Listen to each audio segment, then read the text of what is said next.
On the 12th of August 2021, Zambia went to the polls in what can be termed as a historic election, which saw the emergence of United Party for National Development leader Hakainde Hichilema emerge as Zambia's 7th president. You're watching the Zanaco post-election economic review with me, Wenson Mavoro, and I'm joined by Dr. Patrick Chileshe, who is the head of economic research at Zanaco PLC, and we will be delving into the impact that the just ended pause will have on Zambia's economy. Doc, thank you for joining me. Thank you very much, Wenson. All right, so Doc, now that the election is behind us, the excitement, the euphoria and everything, what do we expect from this new government and what impact are we expecting? So thank you very much, Wenson. Best thing, I think we need to congratulate ourselves for making yet another milestone in our democracy. Zambia has moved to the next president, the 7th president of the Republic of Zambia, His Excellency Hakainde Hichilema. Now, when you want to delve into what we expect to happen, there is a lot of factors that you look at. And this did draw me to two important publicly available resources. The first one is the speech, the electoral speech by His Excellency HH, and also the manifesto for the incoming party, and trying to see what does this mean for Zambia. And when I look at, for example, his speech did create a lot of confidence in the market out there, and we saw the market almost immediately reacting. We saw the kwacha appreciating, and it has continued appreciating. Now it is trading below 19 kwacha per US dollar. And then when I looked at the bigger document and where we expect to draw quite a lot of policies, which is the manifesto for the UPND, and what I saw are three critical things. When you look at the manifesto, which talks about the party aspiring to reach a middle-income country by 2030, and they have three phases in which they want to achieve that. And the first thing is there is the issue of recovery and stabilization. That is the first phase. We have the second phase, which is steady growth, and then we have the takeoff.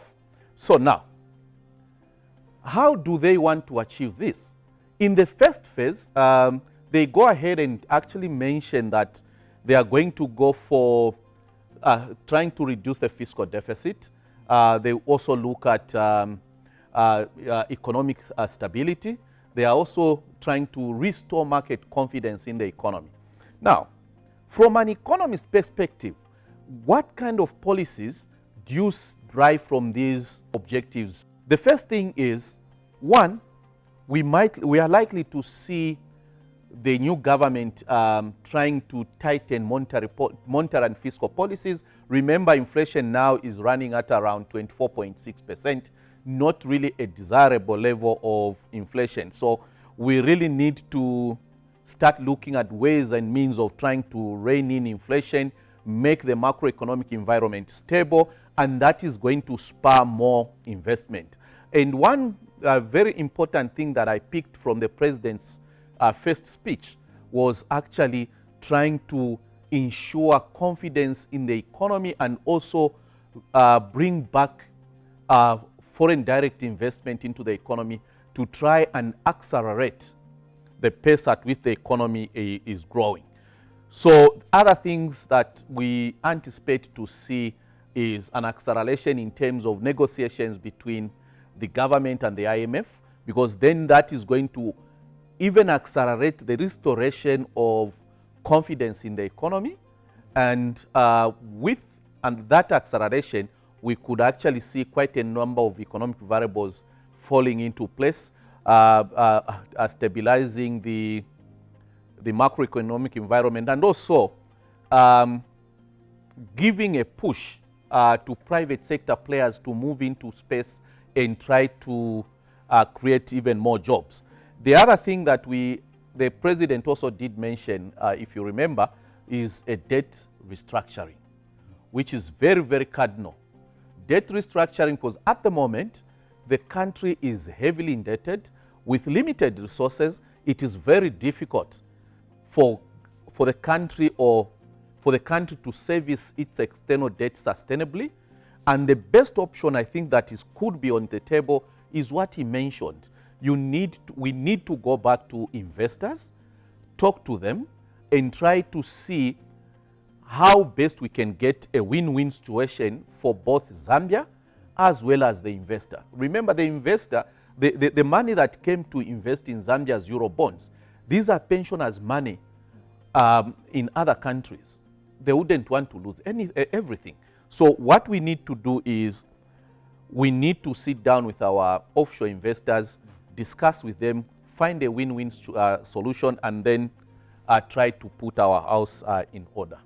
Doc, you mentioned something very, very important, and that is the speech, which, you know, has attracted quite a lot of commendation from different stakeholders, both local and international. But quickly, before we get into, you know, something else, do you think that the speech on its own, as you talk about engagement with, you know, creditors and other relevant stakeholders when it comes to Zambia's fiscal governance, do you think the speech will also, or has also played a part in terms of instilling confidence? Very, very important. Let me just mention one thing. Even when it comes to financial markets, and more so importantly, the foreign exchange market. The foreign exchange market is the most sensitive part of the financial market, and it does react to information. And the president's speech could have been one of those things the market was reacting to. With that positive vibe, we saw quite a lot of offshore investors almost suddenly change their view about the country. I think there's a lot of documents circulating on social media now. There's a statement from JP Morgan Chase, which was actually encouraging more and more investors to come back into the Zambian market. And the reason being that, according to their assessment, the biggest was the political risk. And everyone was saying this election is going to be one of the most violent. And unfortunately enough, it didn't turn out that way. Zambia being a peaceful nation, we had a peaceful transition. The new president was giving a positive vibe about how he's going to run his government, how he's going to keep the government efficient and lean, and that gave that confidence for offshore investors to actually invest in the Zambian market. And one thing that you need to also understand is the fact that offshore investors also want to make a gain on the positive sentiments. And how do you make that gain? Is to come in the market at the time these financial instruments, especially fixed income securities, such as government bonds and treasury bills, they are trading at a relatively lower price.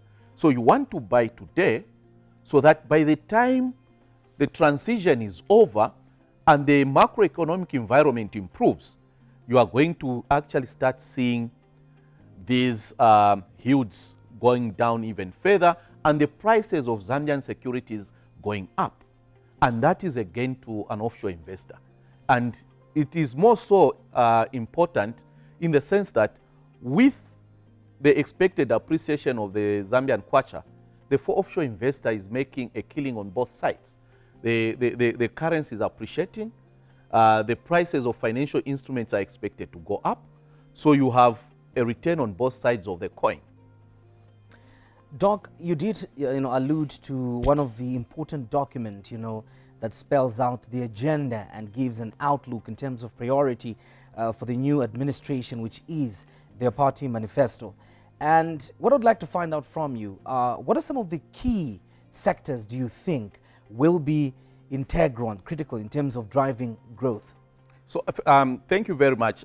When you look at that document, you break it down in two phases. The first part is it looks at what are the key programs being proposed. The three programs that being proposed. The first one is the Economic Transformation Program. The Economic Transformation Program is basically the anchor of all sector policies that they are proposing to implement. And the other one is to enhance entrepreneurship.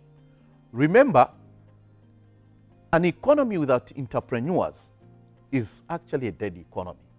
You need entrepreneurs to create more jobs. You need entrepreneurs to grow the economy. You need entrepreneurs to pay taxes so that public services can actually run. Without an entrepreneur base, the economy can't go anywhere. Then there is also the digital revolution.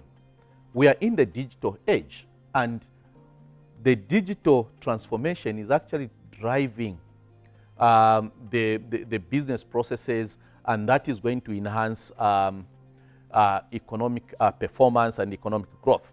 Now, when you look at the sectors, there are quite a number of things that I picked out from there. One, there is an emphasis on agriculture.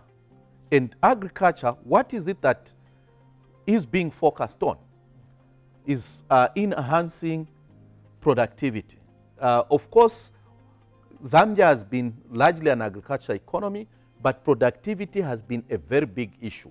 And that has kept the cost of our products relatively more expensive if you compare with other countries such as South Africa, making our maize relatively less competitive when you compare it with the South African maize.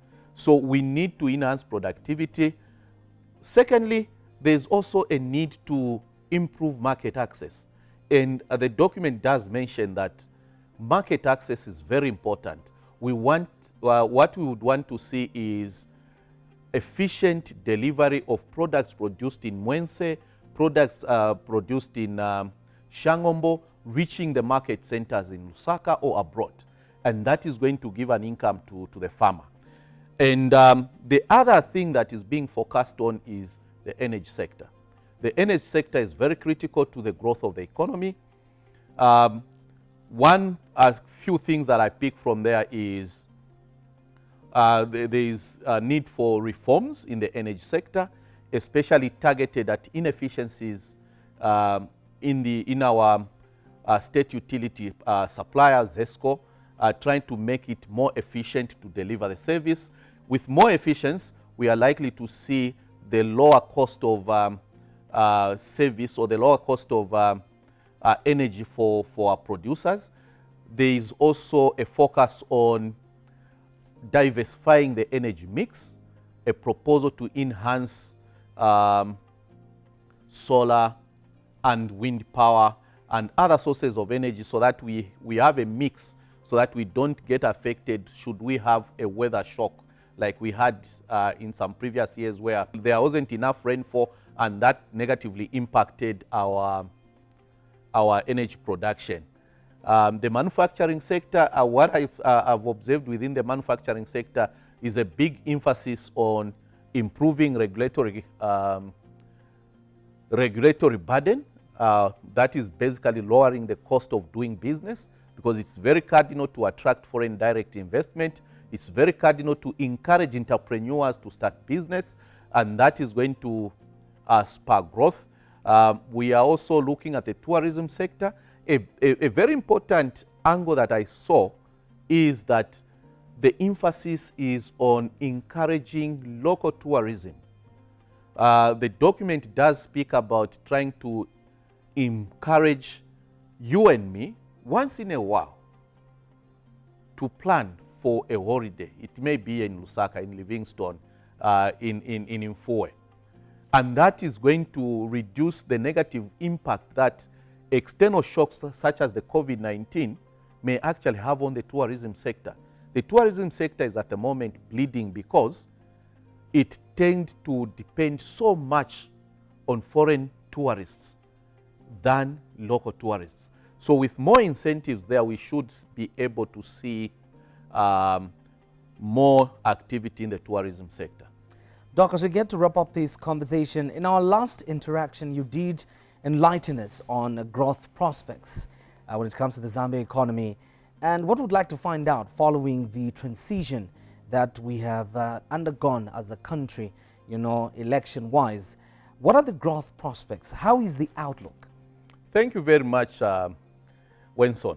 Again, if you recall, in our previous economic outlook, economic update that we presented, we did mention that, yes, we were expecting growth to be in the region of about 1.6% in 2021.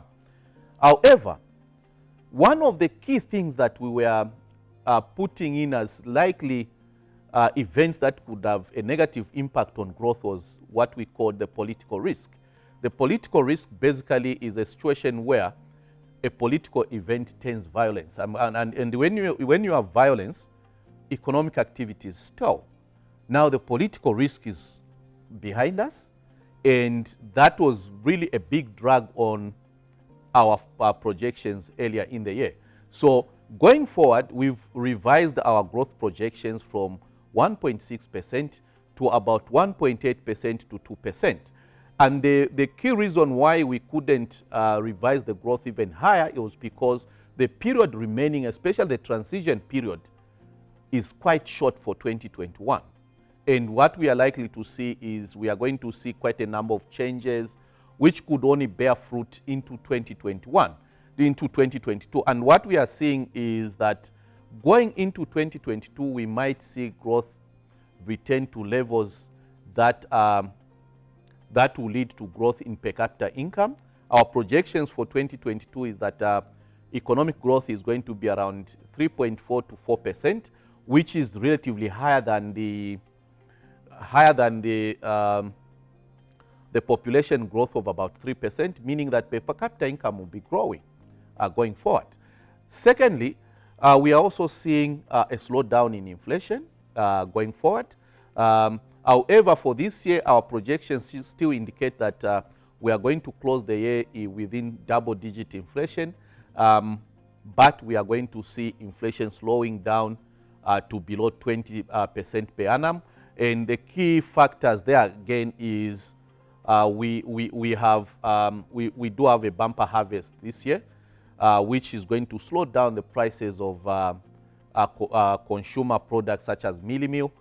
We are also taking cue from the massive appreciation of the Zambian kwacha, which has so far gained in excess of 16% for 2021.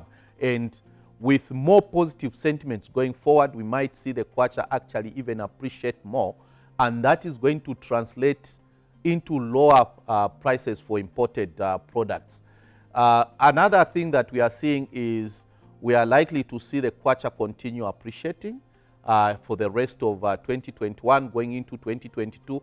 Actually, our estimates, Wenson, do indicate that fundamentally the kwacha is undervalued, and the kwacha should be trading around 15 kwacha per US dollar, and we should see the kwacha drift towards that amount. But should we have a situation where there is heading behavior, we could actually see the kwacha even going below 15. But fundamentally, we should be trading around 15. That is what economic fundamentals are telling us. So we are likely to see that. We are also likely to see interest rates going down. We were just looking at secondary bond trading. At the moment, if you look at the 5-year bond in the secondary market, it is trading around 25 to 28%.